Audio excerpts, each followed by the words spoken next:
నా స్టోరీ చెప్తా వినండి. నేను ఉండేది హైదరాబాద్ అయినా మా సొంతూరు తిరుపతి దగ్గర ఒక పల్లెటూరు.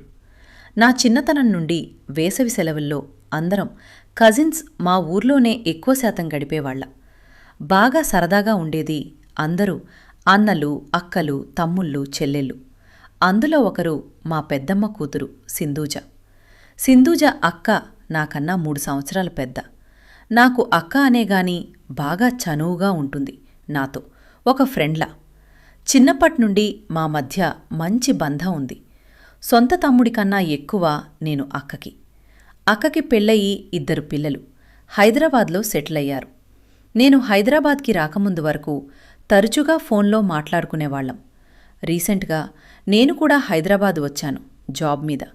కానీ నా దురదృష్టం ఏంటంటే మా బావకి అబ్రాడ్లో ప్లేస్మెంట్ వచ్చింది. బావ వెళ్ళారు.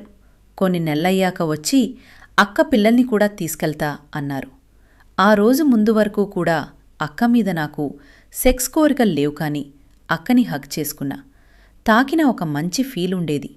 ఎందుకో అలా అని ఎప్పుడు సెక్స్ పరంగా ఆలోచించలేదు. ఒకరోజు ఆదివారం సరదాగా అక్క పిల్లలతో టైం స్పెండ్ చేద్దామని వెళ్ళా. అందరం కలిసి సినిమా వెళ్ళాం. రెస్టారెంట్కి వెళ్ళి బాగా స్పెండ్ చేసి సాయంత్రానికి ఇంటికి వచ్చాం. పిల్లలు కాసేపు నాతో ఆడుకుని త్వరగా నిద్రపోయారు. నేను అక్క భోజనం చేసి అలానే డైనింగ్ టేబుల్ దగ్గరనే కూర్చుని కబుర్లు